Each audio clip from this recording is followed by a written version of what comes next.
Welcome back, ladies and gentlemen, to the In the 11 podcast. I am your host, Brendan Griffiths, and this is the show where we bring on those from the world of football to show you what it takes to be in the 11 at the highest possible level. I know we've had some really great guests on the podcast lately, and sorry to disappoint, but it's just going to be yours truly today. As you can tell by the title, I am discussing some of the really big things I believe that you need in order to become a professional player or get your foot in the door with a professional team. And really, this can apply to any level, any team that you want to try and play for, whether it be semi-pro, amateur. Especially this video or this podcast is going to apply to those of you who have aspirations of trying to play in a foreign country. Now, I know that there are a lot more things that go into becoming a pro than just three. So consider this a preliminary list or really three of your must-haves. And this is not all encompassing. These are not the only three things that you need, as I'm sure some of you out there listening or watching understand the magnitude of what it takes to become a professional player. So, as I said, a lot more than three, but I'm going to give you the big three, right? What are those three things that you just can't go without when you're trying to chase this dream? So, without further ado, let's kick off the music and get it rolling.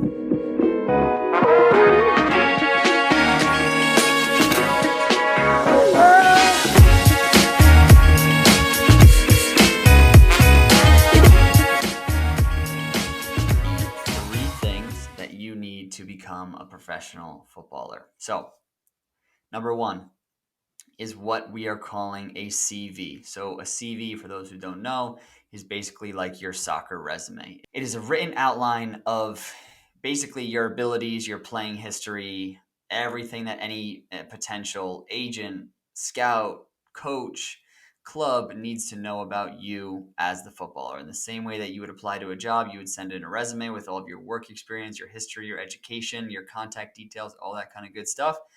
A soccer CV is going to be, or football CV is going to work in exactly the same manner. So, some of the things that you will want to include in a CV for a footballer if you're trying to go and play at a professional club. This can also apply to a lot of you who maybe want to go and play at the collegiate level. And, as I mentioned, this can be used at any level, semi-pro, amateur. This is what I did. This is what everyone who I've spoken to has used for kind of their CV. And if I can on the video here as well, I'll put up for, a little bit of what my CV looks like, and so you can get kind of some context on what you're going to want to include in there.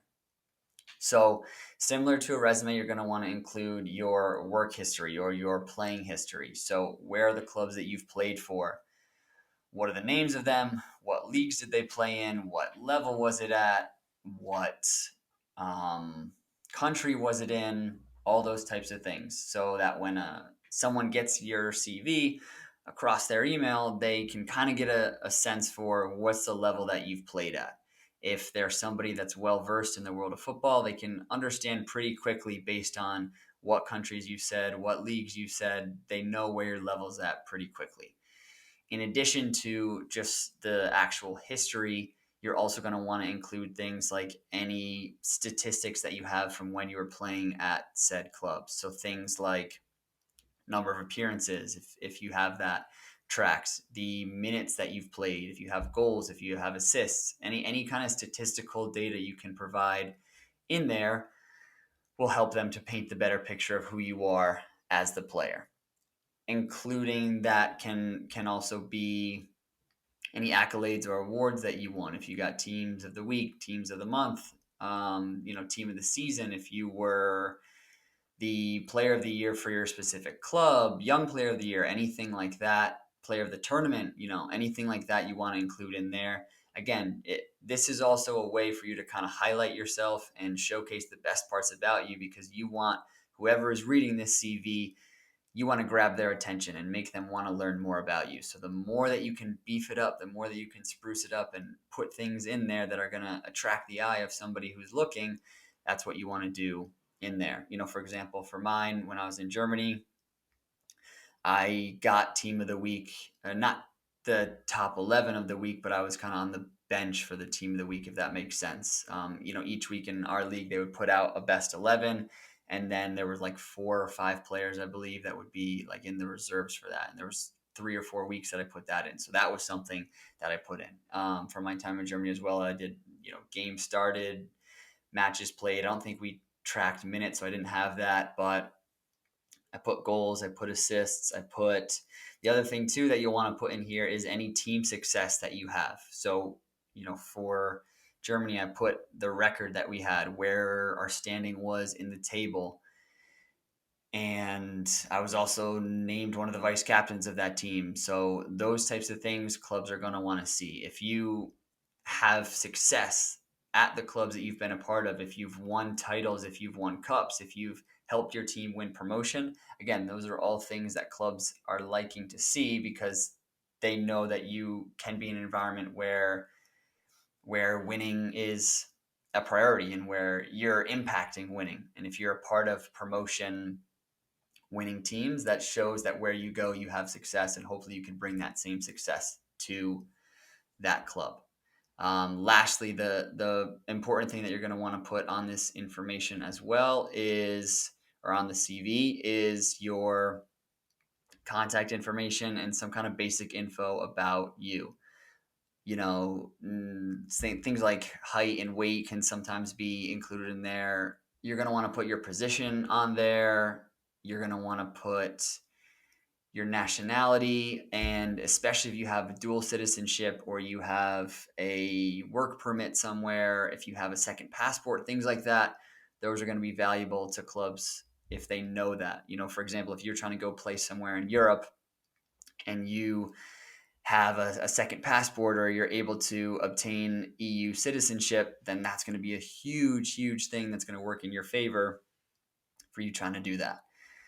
So those are things that you're going to want to place on there. The other thing you might want to consider too, and this can be different kind of for each player, whether or not you want to put references on there. So references being former coaches that you've had, or, connections that are higher up in the world of football that can speak to your playing ability and can vouch for you as a player. Because sometimes coaches will go ahead and call the names that they see on those. I know I had that in Denmark, where when I was going on trials, I had put the coach that I was playing for, Emil for Oberhoy, and there was a couple times that coaches called him. So that can be another thing that you can put on there as well, because that goes a long way. As we've spoken about here on the podcast, and I'm sure a lot of you already know out there, the football world is really, it's based on connections. So if you can put a connection out there that you have that can vouch for you, and someone calls and that person can pick up the phone on your behalf and speak highly of you, then again, that's going to help your chances of getting your foot in that door within that club. So that kind of covers it for CV. Main things: contact info, playing history, beef it up as much as you can. Don't lie, don't make things up, but this is the way I kind of look at it is the second thing that I'm about to talk about. The second thing you need to become a pro is the highlight video. So if the highlight video is that first thing that coaches are going to watch, which for me as a coach, that's kind of the way I worked in terms of my order of operations of looking at a player. It was like video right away. Can I see that you can play? Then I want to dive a little bit deeper into your playing history, into your CV, and see where some of the places you've been, where the coaches you've played for, what's the on paper version of you. So the video is kind of that audition tape for you. That's that first thing that most coaches are going to look at. And then probably second coming in is that CV. And for some coaches, it might be 1A, might 1B. For some coaches, it might go in the opposite direction. So those two things, the CV and the highlight video, are going to be crucially important for you to be able to try and get trials and to try and connect with clubs. I would say for anyone that's trying to play at a higher level, whatever that level may be, make sure you have those two things. Because even if you reach out to a coach to express interests and for some reason they respond to you without having those two things in the email, I imagine within that very first reply, their response is going to be, hey, where's your highlight video? Can I see that? Where's your CV? Can I see that? That's going to be a pretty much non-starter if you don't have those things for a coach to be able to get some more context on you. So, second thing that you must have to become a pro, as I mentioned, these are the two things you're going to have in your tool belt here. You're going to have your CV, and you're going to have your highlight video. The highlight video is anywhere from really 2 to, I would say, like 7, 8 minutes. And it's a video of your very best clips to try and grab the attention of whoever is on the other side of that email, whether it be a sporting director, a coach, an owner, whoever you're trying to get in contact with. You want this highlight video. Like I said, it's your audition tape. So there's a lot of people who will argue about what length it should be. The reason I say kind of keep it under 7, 8 minutes at the maximum is just because a lot of coaches aren't gonna watch all the way through, and there's a lot of schools of thought that say you should go kind of just 2, 3 minutes quick, get them interested, show your very, very best clips, and then boom, get out and hope that that's enough for them to be enticed and see what else you might have to offer. So it's going to be all the best clips that you can come up with. So any games that you have filmed, scour through them, clip them out, and take the highlights of you playing and compile them into a video. So a couple things that you're going to want to think about for this when you're putting together a highlight video. As I mentioned before, it's kind of like the pre-screening before your audition. Um, However you want to describe it here. If you look at the audition of a footballer as that trial actually on site with the club, then this is kind of like that tape that you send in before you get called in by the casting director for the movie, for the part, So you want to make sure that it is your best clips, because this video is, a highlight video is just that. It's a highlight. I see sometimes players put clips on their video, and I've even fallen victim to this as well. So I'm not trying to come from a high horse position here, but you watch your clips and you understand the context of the game, and you remember what happened in those plays, but you have plays in there that are just kind of very mediocre or bland, and even sometimes plays that nothing really happened, but maybe you made one little tackle, or you played a backwards pass or something, and I cannot see the players kind of their thought process as well. It shows that I can keep possession, or that I can read the game well. And sure, sometimes that's true, but you have to kind of think about it like a coach is going to see those things once they actually see you in person. And so you have to get your foot in the door. This is a cold email that you're probably sending to whoever this is. They don't know anything really about you as a player. They haven't seen you play, and you need to wow them. You need to make them want to learn more about you. But you're not going to want to show them those kind of mundane things in a highlight video, because you want to show them the things that are flashy, that are those big plays that are just going to make them want to take things to the next level. Because the reality is, there isn't a player that's going to get an offer for a contract just from a video. There's never really going to be a time where you send a highlight video to somebody and a club says, yep, here's the contract. And if that does happen, then I hate to break it to you, but I'm about 99% sure that that's a scam. So that highlight video, like I said, is just for you to open that door, just a crack, just for you to get your foot in the door, and then try and work your way into getting a trial. The highlight video should include your best possible clip up front. You want that attention grabber right away. So whether that's your best goal if you're a striker, one of your best passes if you're a midfielder, if you're a goalkeeper, your best save, like your cream of the crop, doesn't matter. Don't worry about going in chronological order in terms of teams that you've played for or staying within a game. You want the front of that video. You want to top load the video. You want to front load the video and make those first 1, 2, 3 clips be those ones that make that person on the other side of the video want to watch for another 10 seconds and another 10 seconds and another 10 seconds. Because the farther they get along in that video, the more likely they are to say, oh, hey, let's follow up about this guy. Let's see what's on the other end of this and where it's going to go.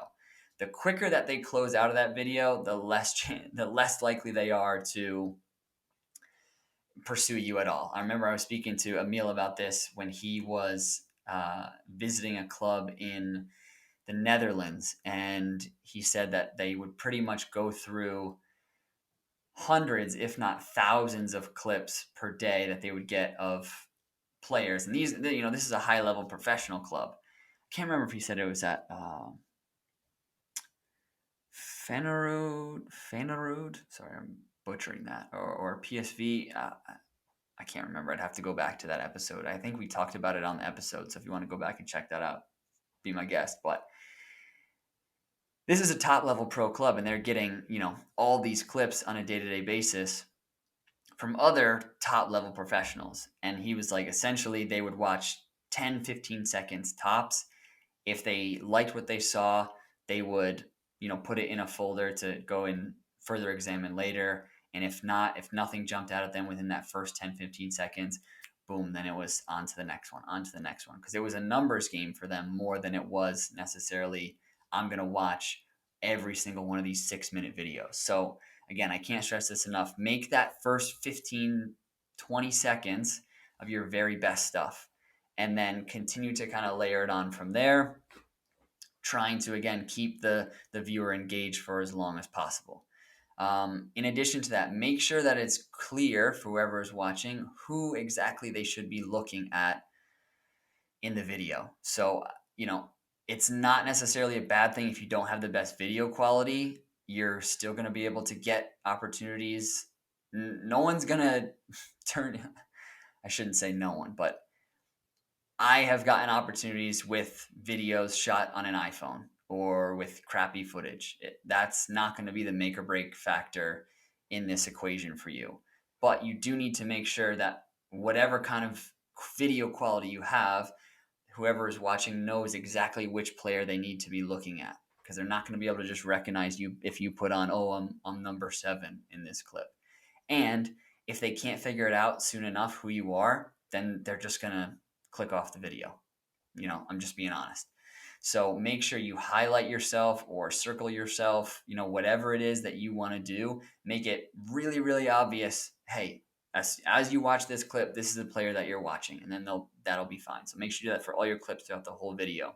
And then, just the last thing, piggybacking off of what I said in terms of the quality of the video, is now, I've been lucky. Almost all the teams that I've been a part of have had their games recorded.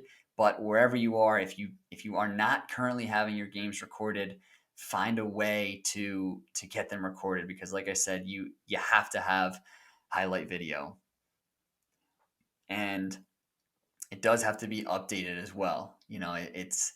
And especially for those of you who are players as well, this, you wouldn't want to use your highlight video from 4 or 5 years ago, because you're a better player now, you're a more mature player now, so you'd want to use your most recent footage. And so you need to have your games filmed, and if they're not being filmed right now, figure out a way to get them recorded, whether it's, like I said, if it's on an iPhone and you can get mom or dad or brother, sister, friend, anybody, even if you need to pay somebody, however much a game, to just buy a cheap tripod, set it up, and say, hey, can you film? This is the way I want it filmed. Kind of follow me, but make sure to, pan out so that you can see the whole field to a certain extent. You need to have them recorded. So figure out a way, even if you're, in a foreign country and you're playing for a new club, find a way to get some games recorded. If sometimes you can't get them all recorded, and the way that it so often works is probably the games that you don't record are the ones you feel you'll play your best, and the ones that you do record, you're like, I'm gonna be struggling for clips in there. But just go out and play your best, regardless of whether the camera's on you or not. But that video footage is really going to be a powerful tool that you're going to need to have at your disposal. Let's take a quick break here to talk about support for the In the 11 podcast is brought to you by MANSCAPED, the best in men's below-the-waist grooming. Their products are precision-engineered tools for your family jewels. MANSCAPED's Performance Package is the ultimate men's hygiene bundle. Join over 4 million men worldwide who trust Manscaped with this exclusive offer for you. 20% off and free worldwide shipping with the code 11 at manscaped.com. Now, if my math is correct, that's about 8 million balls. So listen, gentlemen, Here's the deal. The Performance Package 4.0 has arrived and it is a game changer, right? I know we got a lot of ballers that are listening to this show right now. We got a lot of coaches that are listening to this show right now. And I'm sure you're saying in your training sessions, I'm sure you're saying in the games, we got to take care of the ball. Why would you not be applying that to your below the waist grooming as well? You got to take care of your balls as well. Luckily, the Performance Package 4.0 and Manscaped is here to help you. So first off, we've got the Lawnmower 4.0. It is the future of men's below the belt grooming. It's got advanced skin safe technology. It is waterproof. It has a 400K LED spotlight to get you that more precise shave. Say goodbye to the mess all over your bathroom floor. You can bring it in the shower with you. Like I said, it's waterproof, got the light, everything. No more mess. Easy. Done. Right? Same thing goes for your weed whacker, the ear and nose hair trimmer. You've got that proprietary skin safe technology, which is going to help reduce nicks, snags, and tugs. It is also waterproof as well. Now, when it comes to your men's hygiene routine, when it comes to your ball routine, yeah, we got to talk about it, guys, because you got a routine for everything else, right? You've got a pregame routine, you got a postgame routine, you've got a recovery routine, but some of you might not have a routine for your balls, and you got to change that.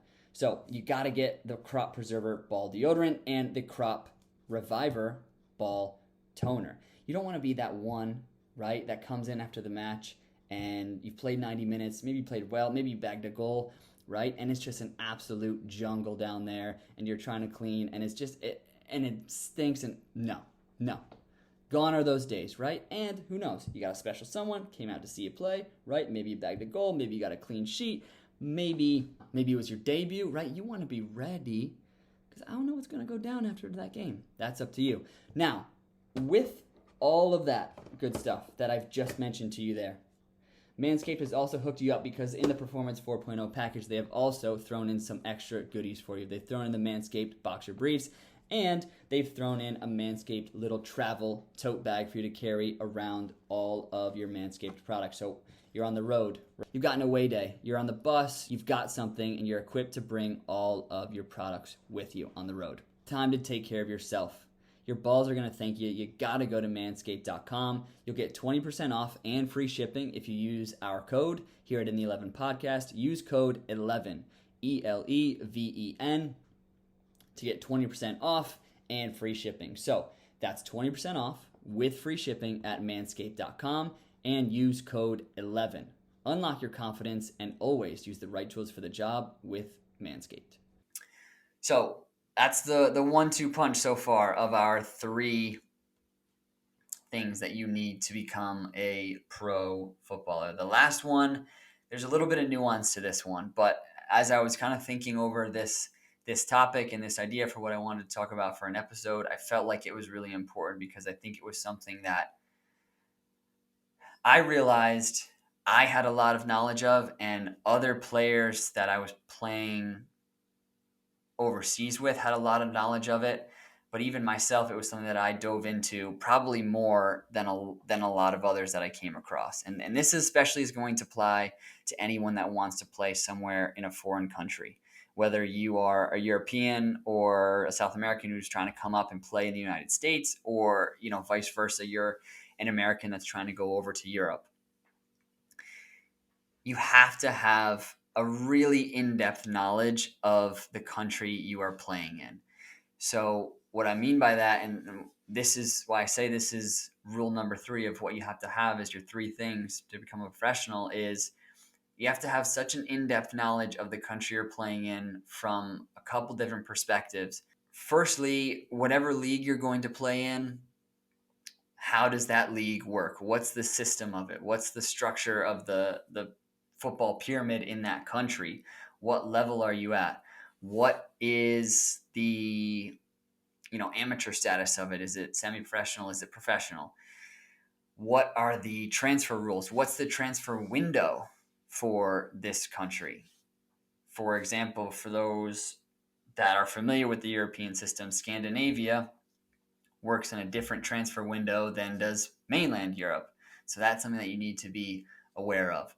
And you need to know exactly when that transfer deadline closes, because if you don't get your things sorted out before that transfer deadline closes, it doesn't matter. You're not going to be able to play that season. In kind of that, what goes hand in hand with that is you need to figure out, is this a club where I need to fill out an ITC, which is an international transfer clearance form? That was something that was what delayed me when I was trying to play in Denmark. Was from, I think it was from my time in Germany, maybe, where, and it was just because the club in Denmark had never really had experience with signing a foreign player like myself, and they didn't know what the process was and really when to start it.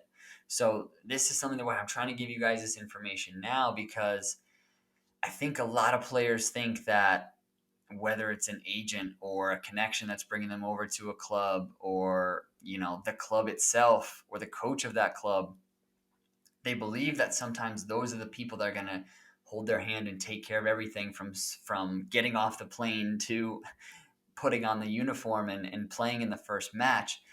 But you have to really be your own advocate, and you have to be on top of all of these things, because at the end of the day, it's going to be on you. No, even as you go higher and higher in some of the levels, it's still really going to be on you until you get to that top level where you have everyone, you know, making sure that everything is taken care of for you.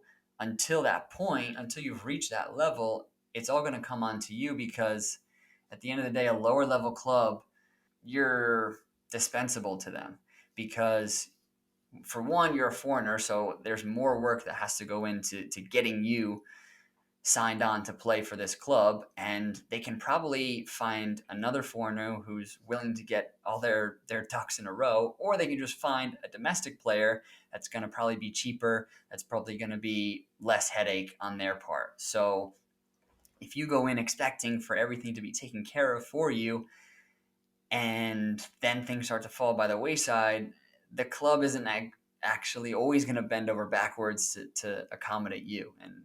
And every club is different, so I don't want to put out broad generalizations of statements here, but it's just kind of the reality. My club in Denmark, it was like there weren't anyone in the club that was trying to make it difficult or trying to not allow me to play, but it was just, the reality was, that was kind of the way the club was run, and they didn't have experience with this one specific kind of element. And so I had to be the one that was then, calling the Danish FA, and trying to make things happen, and sending emails, and seeing how I could get things fixed from my end. And it was something that I wish I had done a lot sooner, because maybe it would have been solved a little bit quicker if I had been on top of it. Now I know if I ever go to a new club, wherever it may be, that that when I came home and started playing for the Shockers last summer, that was one thing right away. I was like, hey, do I need an ITC? I think I probably do. Can you get that submitted now? Because I know it's going to take 2 to 3 weeks for it to get cleared. So understanding the FIFA side of the rules and the regulations of the club that you are going to play for. As I mentioned, the league system, the structure, is there promotion and relegation? Who gets promoted? Who gets relegated? Who are the other clubs in your area? Like, you have to be sort of like a savant of wherever you are trying to go and play, because one is going to help you navigate the landscape of the football side of your career here, but also it's going to help you assimilate into the culture, and hopefully win over some of your teammates, some of your coaches, some of your fans of that club, if you actually understand the way that football works in that country. If you just go and you don't even try and learn it, it's like the same thing I've said in the past year about trying to learn the language of whatever country you go to. It's like you have to try and ingrain yourself in the football culture there a little bit to assimilate best you can. On top of this, a big thing that you really have to know, and this kind of goes even beyond the football side of it, is you have to know the visa rules of the country that you are going to. You have to, because this is where a lot of players can get into trouble, clubs can get into trouble, and this is there's a lot more at stake in this than just football. There depending on the country you are, depending on how strict their rules are, there can be real big issues with this, and you can have issues with, being deported. You can have issues with, I don't know. I've heard horror stories. I haven't experienced anything too crazy, but I have heard, of guys that I was playing with being stopped by the police, threatened to be deported, having trouble and issues at the airport when they're trying to get out of the country. It can then potentially impact if you ever want to come back to Europe, if you overstay your welcome. It can really jeopardize a lot of stuff for you. So, first and foremost, wherever you are going, how long legally can you stay in that country? With, let's say if you're going to play sixth division or something in Germany, how long can you legally stay in that country without a job, and an on the books job, one that gives you a working visa in that country? For most of Europe, it's going to be 90 days. That's going to be your window for 90 days to go and live in a country, because you'll get Americans in most European Union countries have 90 days that they can stay. There's one or two others, maybe Spain, where you can apply for extensions of those tourist visas. So you can perhaps stay, another month or something for your tourism purposes in that country. And sometimes you need to demonstrate extenuating circumstances for why you're staying. Sometimes you can only stay for a certain reason. Sometimes countries are a little bit more lax about that, and they'll let you stay if you just request it. It's all kind of like every country with this is what's difficult about this, and why you need to do your research is every country's a little bit different with it. Every country they have different rules for the way that they actually handle immigrants, or they handle tourists, or they handle foreigners coming into their country, but also how strict they are about enforcing those rules. you know Germany is a place where you don't want to mess around really with your visa laws too much, but I've heard that there's some other countries where you can kind of get away with it, and I would never encourage anyone to push those boundaries at all. But these are just things that you kind of hear, and that you start to learn when you bounce around Europe a little bit. So, like I said, how long can you legally stay in the country? 90 days is pretty much going to be your standard go to. You'll probably find that in most places. I believe Australia, you might be able to actually do longer than that. I think, yeah, most everywhere in Europe is going to be 90 days. Again, just do your research on that part for whatever specific country you are going to. On top of that, then start to become familiar with what are the visas that are actually offered there. So again, I'll use Germany as my example. I know that Germany offers what's called a language learning visa, which is why Germany is such a popular place, and you see so many players that are Americans going over to Germany to play. Yes, it's because German football is great, but it's also because a language learning visa is relatively easy when it comes to European visas to apply for. So you need to be enrolled in a German language school, and you need to be able to provide proof that you have somewhere to stay, you have somewhere to live, and also that you have the funds to be able to support yourself. So what that means is you need to have at least $10,000 in a bank account. You need to provide proof of those funds to the German government, and then you need to go through the application process to be able to get a language learning visa. And a language learning visa, as far as I know, is either 6 months to a year. The Footwork Podcast boys would definitely know that in depth, and they have way more insight into specific German visas. Next, beyond that, you're looking at maybe can you get a work visa? A student visa is another. If you look back at the Chase Boone episode, we talked about how a student visa is really like a secret hack to if you want to try and do this playing professionally thing, because you can go over, you can get your visa sorted, you can get an education, and then you can go and you can trial, and oftentimes you can kind of parlay that student visa into a probationary visa for a year after that. And all this is kind of using that time that you're in that country to see if you can find a club that can actually sponsor you and provide you with a work visa to play football professionally. Because I know some of you may be thinking, listening to this, well, isn't the whole idea to go over there and have a club kind of take care of those things for you and provide you with a work visa? And yeah, that's the dream. The dream is to hop off the plane and you land in Germany, and a Bundesliga 3 side signs you and they take care of your work visa, and now you can legally live in that country. But, if you've listened to my podcast, if you've listened to my story, if you listen to the stories of a lot of others, a lot of times it's going to require you to go to a lower level first and make a name for yourself, and then hopefully make the jump up. So in those times where you have to play, kind of right on the cusp of that professional level, you've got to find a way to be able to keep yourself in that country long enough to be able to actually get that opportunity.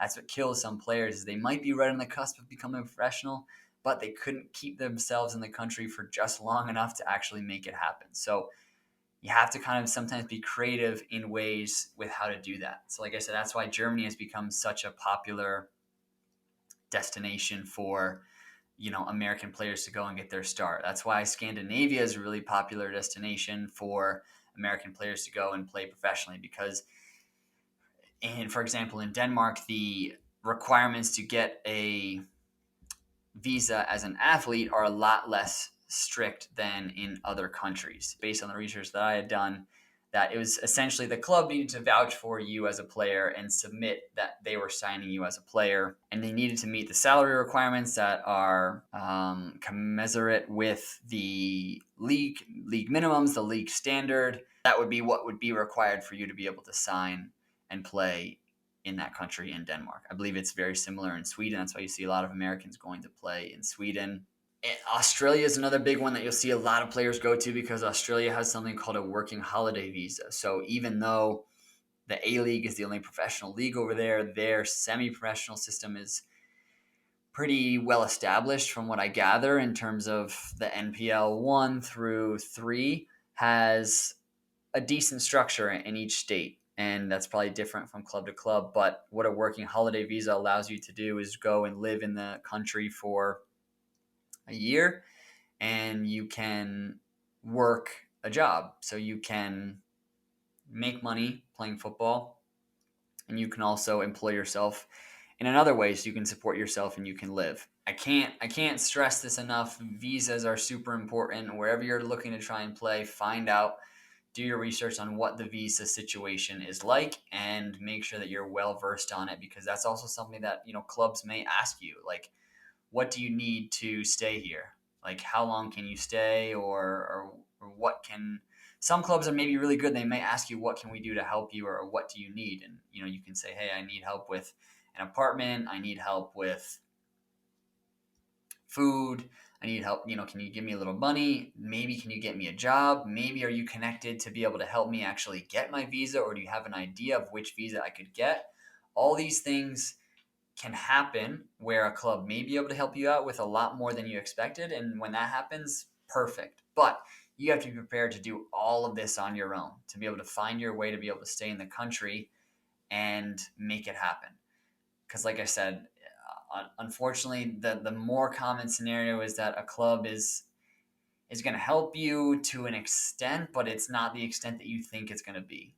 And they're going to, if you've done well enough to be able to get an opportunity to actually sign with this club and play for them, it's going to kind of be on you to be able to figure out all the off the field stuff, because they've got to worry about running a club a lot of the times. Those lower league clubs, they don't have the same resources, they don't have the same funds as a Premier League club does to be able to support all their players. They don't have player liaisons, have sporting directors, but sporting directors that work in a very different capacity. And to know about what the rule is of foreigners being able to play in this country and in this league. Is there a rule? Is there a maximum number of foreigners? And the reason why I would say to know that as well is sometimes clubs don't even know that. Sometimes clubs don't know that they're maybe not allowed to sign foreigners, or they don't understand that they already have two or three on their team and they can't sign anymore. And then all of a sudden they offer you something that turns out to be not the case. And so maybe it's not something where you turn them down, but you just say, hey, this is something that I read about or I looked up, and is that the case?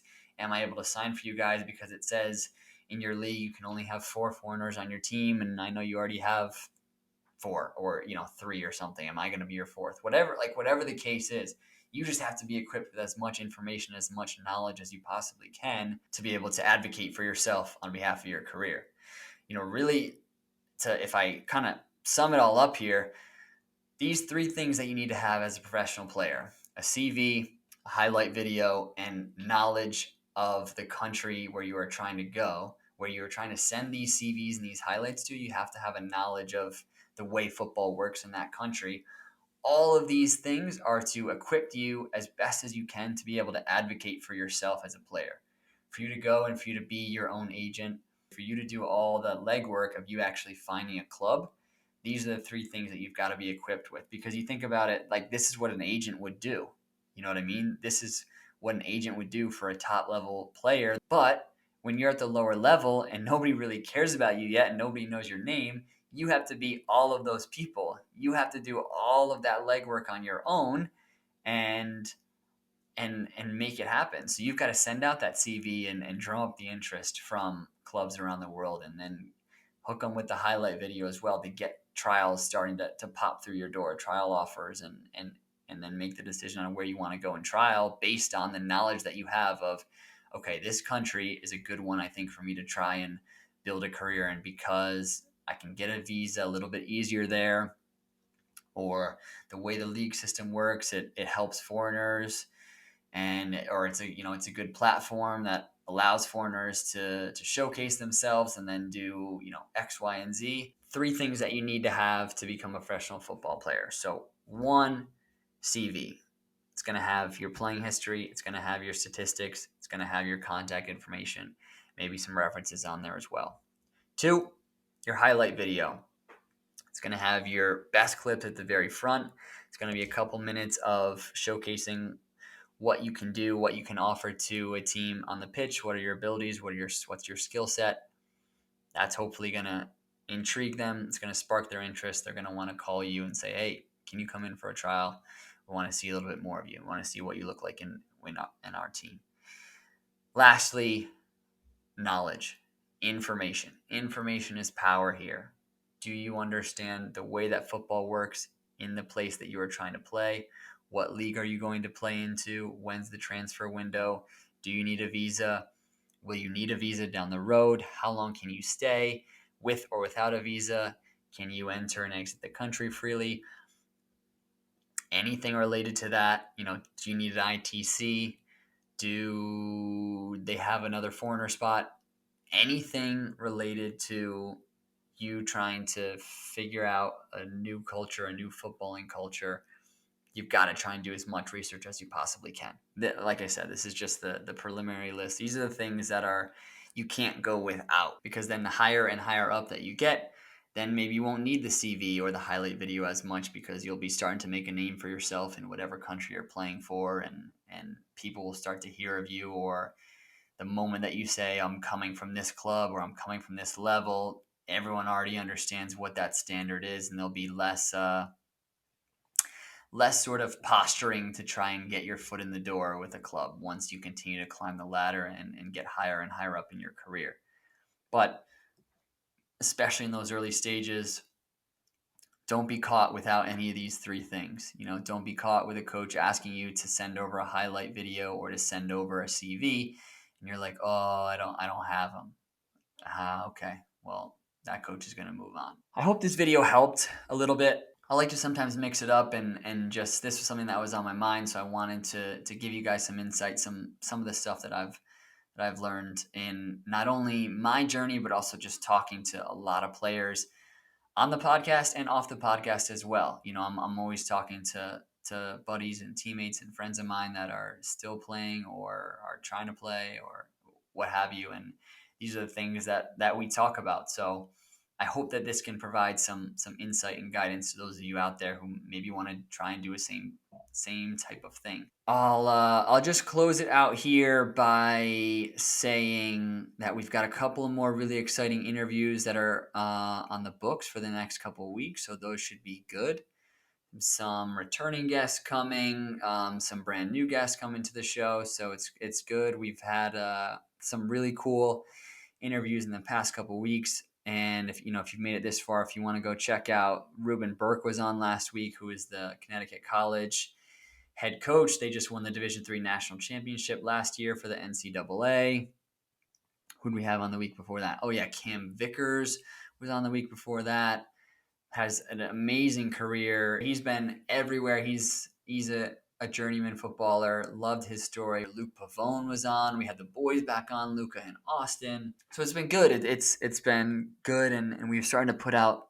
I've been starting to put out some more content from the episodes. If you could do me a big favor, and especially if you made it this far, check out the TikTok, check out the Instagram in the 11 pod for both of those. Yeah, man, I'm grateful. I'm humbled. I hope that it can continue to still grow and can provide some value to people. I'm gonna cut it there, ladies and gentlemen. Thank you so much for listening to this episode of In the 11, and I will catch you guys on the next one.